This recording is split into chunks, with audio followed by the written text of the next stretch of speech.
Hello friends, आज हम लोग पढ़ने जा रहे हैं UP TGT PGT LT grade CSIR net JRF 2022 का सब्जेक्ट बायोलॉजी। इसकी हम क्या पढ़ने जा रहे हैं? घटना चक्र पढ़ने जा रहे हैं। घटना चक्र 2022 previous year solve paper biology के चैप्टर 1 क्लासिफिकेशन एंड माइक्रोबायोलॉजी का फर्स्ट चैप्टर क्लासिफिकेशन, ठीक है, इसका सब पार्ट है ये। क्लासिफिकेशन के 10th क्वेश्चन हम कर चुके थे। अब हम नेक्स्ट 10 क्वेश्चन करने जा रहे हैं अपने सेट 2 में। हमने 10 क्वेश्चन कल कर लिए थे, आज हमारा है 11 क्वेश्चन। इसमें है सबसे पहले, कौन एक संवर्ग नहीं है? इकोटाइप, जाति, प्रजाति, गण। इंग्लिश में पढ़ते हैं which is not a category, ecotype, species, genus, order. तो हम सबको पता है कि ये एक हमारे क्लासिफिकेशन में आता है, यानी कि जीनस, स्पीशीज, ऑर्डर, ये सब हम यूज़ करते हैं, लेकिन इकोटाइप इसमें अलग है। तो यानी कि आंसर हुआ हमारा ऑप्शन ए, ठीक है, जो कि कैटेगरी में नहीं है। इकोटाइप हमारी कैटेगरी में नहीं था। यही इन्होंने यहाँ पे एक्सप्लेन किया है कि जाति, प्रजाति तथा गण, यानी कि क्या कहना चाह रहे हैं, जीनस, स्पीशीज और ऑर्डर, जबकि एक विशेष स्थान में रहने वाले स्थानीय जनसंख्या को इकोटाइप कहते हैं। यहाँ पे कह रहे हैं कि ये संवर्ग हैं, और ये जो इकोटाइप होता है वो क्या होता है, एक जगह पे एक जगह हो जहाँ पे जनसंख्या रहे और उसके वातावरण, जो भी वहाँ का एटमॉस्फेयर हो, उसके लिए अनुकूल हो, यानी कि उसको अडेप्ट करती हो, और वो भी जेनेटिकली, ठीक है, अनुवांशिक रूप से। तो उसको हम क्या कहते हैं? इकोटाइप कहते हैं। तो अपना क्वेश्चन 11 का ऑप्शन ए हो गया, इकोटाइप। नेक्स्ट अगर हम देखें तो क्वेश्चन है क्वेश्चन 12, उसमें कहा है the families of flowering plants के लेखक हैं एंगलर, हचिंसन, प्रंटल, ओसवाल्ड, टिप्पो, ठीक है। तो अब देखते हैं, इसी को इंग्लिश में एक बार पढ़ते हैं फिर एक्सप्लेन करते हैं। The writer of the families flowering plant is Engler, Hutchinson, Prantl, Oswald, Tippo. तो देखिए ऑप्शन आपका यहाँ पे क्या है? सी है। इससे पहले हम पढ़ चुके हैं, एक बार रिवाइज कर लें कि जो बेंथम और हुकर थे, उन्होंने क्या किया था, जेनेरा प्लेंट्रम नाम की बुक लिखी थी, ठीक है, और उन्होंने काम किस पे किया था? नेचुरल सिस्टम पे काम किया था। एंगलर और प्रेंटल और हचिंसन ने फाइलोजेनेटिक सिस्टम पे काम किया था, और हचिंसन की बुक का नाम है the families of flowering plants, ठीक है। तो हमें ये 2 पॉइंट्स से, और जो आर्टिफिशियल सिस्टम था उस पर लीनियस और थियोफ्रेस्टस ने काम किया था। आपको ये याद रखना है। यहाँ पे writer families of flowering plants के कौन है? ऑप्शन सी, हचिंसन, जिन्होंने फाइलोजेनेटिक सिस्टम पे काम किया, ठीक है। नेक्स्ट अपनी बात करते हैं क्वेश्चन 13, लीनियस ने द्विनामकरण की विचारधारा सर्वप्रथम प्रकाशित की। 4 ऑप्शन है, सिस्टमा नेचुरी में, स्पीशीज प्लेंट्रम में, जेनरा प्लेंट्रम में, या फिलोसोफिया बोटानिका में की है। तो यही इंग्लिश में क्वेश्चन पूछा गया कि Linnaeus published his concept of binomial nomenclature in, first option है Systema Naturae, Species Plantarum, Genera Plantarum and Philosophia Botanica, ठीक है। तो देखिए ये हमें याद है कि जो जेनेरा प्लेंट्रम है, ये हमारा फर्स्ट क्वेश्चन था, जो कि बेंथम एंड हुकर ने लिखी थी, ठीक है, जो कि किस पे काम कर रहे थे? इन्होंने नेचुरल सिस्टम पे काम किया था। आपको बार बार रिपीट इसलिए करवा रहे हैं ताकि आपको याद होता जाए, ठीक है। अब बात कर रहे हैं लीनियस की। लीनियस ने किस पे काम किया? सबसे पहले बात करें तो हचिंसन और प्रेंटल ने किस पे काम किया था? आपके फाइलोजेनेटिक सिस्टम पे काम किया था। और जो लीनियस और थियोफ्रेस्टस थे, उन्होंने आर्टिफिशियल सिस्टम पे काम किया था। ये वही लीनियस हैं, ठीक है। यहाँ पे लेकिन क्वेश्चन क्या पूछा जा रहा है कि इन्होंने बायनॉमियल नॉमेनक्लेचर का कॉन्सेप्ट किस बुक में दिया। तो सबसे पहले जान लीजिए कि लीनियस की ये तीनों बुक्स हैं, यानी कि Systema Naturae, Species Plantarum and Philosophia Botanica, ये तीनों जो बुक्स हैं ये लीनियस ने ही लिखी हैं, ठीक है। लेकिन इसमें क्वेश्चन क्या पूछा है कि बायनॉमियल नॉमेनक्लेचर इन्होंने किस में सबसे पहले लिखा, ठीक है। तो वो इन्होंने लिखा था स्पीशीज प्लेंट्रम में। इसको बहुत अच्छे से ध्यान रखिएगा कि लीनियस ने अपनी बुक स्पीशीज प्लेंट्रम में क्या किया, किसके बारे में बताया?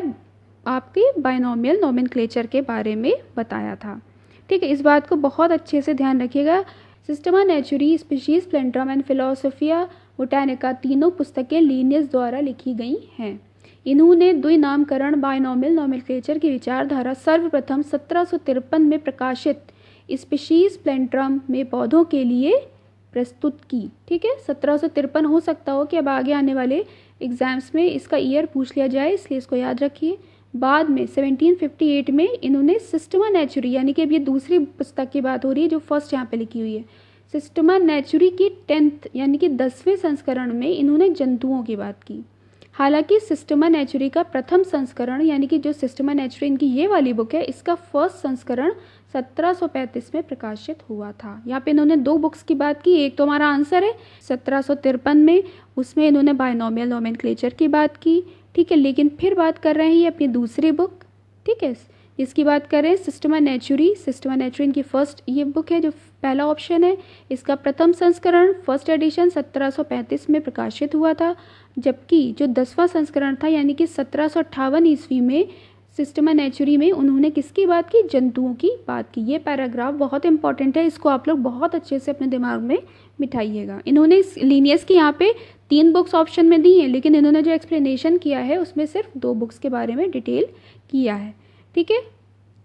ठीक है, अब हम नेक्स्ट क्वेश्चन की तरफ बढ़ते हैं अपना 14। द्विनाम पद्धति का प्रतिपादन किसने किया, तो लीनियस ने किया था, ठीक है। ये फिर से वही क्वेश्चन आ गया, लीनियस ने किया था द्विनाम पद्धति यानी कि बायनोमियल नोमेनक्लेचर का प्रतिपादन किया। Binomial nomenclature was proposed by Linnaeus, ठीक है। और क्या लीनियस ने और किस पे काम किया था, लीनियस ने और थियोफ्रेस्टस ने आर्टिफिशियल सिस्टम पे भी काम किया था, ठीक है। और लीनियस के बारे में बहुत सी चीज़ें हमें पता हैं। फादर ऑफ मॉडर्न टेक्सोनॉमी भी इन्हें कहा जाता है, लीनियस को, ये सब हम पढ़ चुके हैं। Father of modern classification Linnaeus ने किया, बायनोमियल नोमेनक्लेचर लीनियस ने किया, सिस्टमा नेचुरी बुक इनकी है। बहुत सी बातें लीनियस के बारे में, फादर ऑफ टेक्सोनॉमी भी कहे जाते हैं, ठीक है। अब अगर लमार्क की बात कर लें तो लमार्क ने क्या किया था, आपका टर्म दिया था बायोलॉजी, हमने पीछे पढ़ा था, लमार्क ने क्या दिया था, टर्म बायोलॉजी। और फादर ऑफ बायोलॉजी कौन थे, अरिस्टोटल थे। चलते हैं नेक्स्ट क्वेश्चन की तरफ, क्वेश्चन 15। लीनियस द्वारा दिए नाम पद्धति सिस्टम को क्या कहा जाता है, ठीक है। या इंग्लिश में बात करें, Linnaeus give a system of nomenclature is called binomial system, यानी कि ऑप्शन ए यहाँ पर हमें मिल गया, ठीक है। बायनोमियल सिस्टम कहा जाता है, ऑप्शन ए। नेचुरल सिस्टम पे किसने काम किया था, बेंथम एंड हुकर ने। आर्टिफिशियल फाइलोजेनेटिक सिस्टम पे किसने काम किया था, एंगलर एंड प्रेंटल और हचिनसन ने। और थर्ड आपका आर्टिफिशियल सिस्टम पे, इस पे लीनियस ने और थियोफ्रेस्टस ने, दोनों ने काम किया था, ठीक है। आप लोग लीनियस के बारे में जान चुके हैं कि लीनियस कौन थे, फादर ऑफ टेक्सोनॉमी थे। फादर ऑफ मॉडर्न क्लासिफिकेशन भी लीनियस ने किया था, बायनोमियल नोमेनक्लेचर भी इन्होंने दिया था। और उनकी अगर थियोफ्रेस्टस की बात करें, जिन्होंने आर्टिफिशियल सिस्टम पे काम किया, तो उन्होंने वो कौन थे, आपके बॉटनी के फादर थे। फादर ऑफ बॉटनी किसने किया, थियोफ्रेस्टस ने, फादर ऑफ बॉटनी थियोफ्रेस्टस, ठीक है। नेक्स्ट क्वेश्चन की तरफ बढ़ते हैं, question 16। Solanum tuberosum generic name इसमें बताना है। हम जो नाम लिखते हैं बोटानिकल हो चाहे जूलॉजिकल हो, तो जीनस लिखते हैं और स्पीशीज़ लिखते हैं, ठीक है। तो इन्होंने पूछा है कि generic name of Solanum tuberosum, obviously option A होगा, सोलेनम इसका जेनेरिक नेम है, ठीक है। तो यहाँ पे ये बताया गया है कि जो आपका ये जेनेटिक नेम, वो बोटानिकल नेम है, ये किसका है, आलू का है, यानी कि पोटैटो का। आपको ये याद रखना है, पे इम्पॉर्टेंट है पोटैटो के बारे में। पोटैटो का बोटानिकल नेम सोलेनम ट्यूबरोसम, क्योंकि ये किसी और तरह से भी पूछा जा सकता है, ठीक है। और इसमें जो फर्स्ट होता है वो जेनेरिक नेम होता है, जो सेकंड होता है वो आपका क्या होता है, स्पीशीज़ नेम होता है, सबको पता है ये। क्वेश्चन 17 की बात करें, कौन सा युग्म सही है, इसमें से टीक, डिप्टेरोकॉर्पस, ठीक है। फिर है नेक्स्ट है साल, टेक्टोना, फिर है आपका चीर, सेड्रस, फिर आपका है शीशम, डलबर्जिया, ठीक है। तो यहाँ पे आपका जो ऑप्शन डी है, इन्होंने पूछा है कौन सा करेक्ट है, यानी कि बाकी चारों गलत है, यानी कि ऑप्शन डी आपका शीशम डलबर्गिया बिल्कुल ठीक है।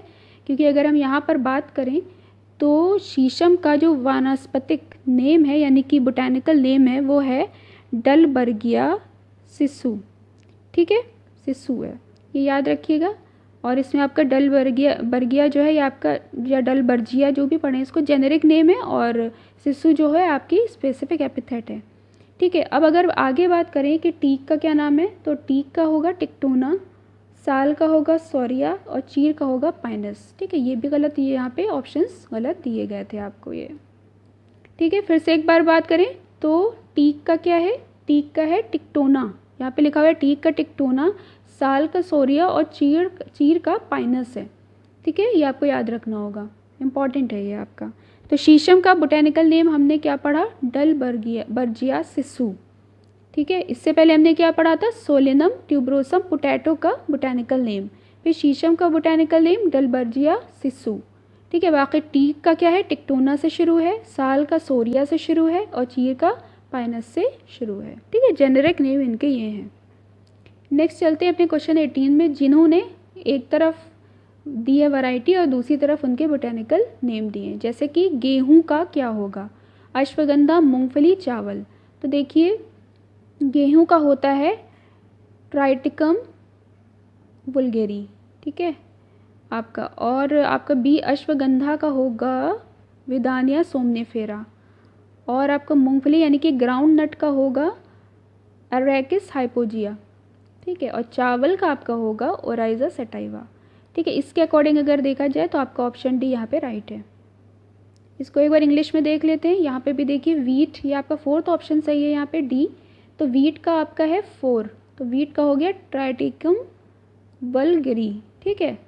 इसमें देख लेते हैं यहाँ पे हिंदी में लिखा हुआ है गेहूं का ट्राइटिकम वल्गेरी, अश्वगंधा का विदानिया सोमनिफेरा, और ग्राउंडनट यानी कि मूंगफली का अरेकिस हाइपोजिया, और चावल यानी कि राइस का ओराइजा सेटाइवा। ये जितने नाम हैं आपके आ रहे हैं, आप लोग को ये सब लर्न होने चाहिए, ठीक है। इकट्ठा एक साथ इसको नोट कर लीजिए और उसको लर्न कर लीजिए, ठीक है। अब इन्होंने यहाँ पे बात की है कि सामान्य ब्रेड यानी कि वीट का बोटेनिकल नेम क्या है।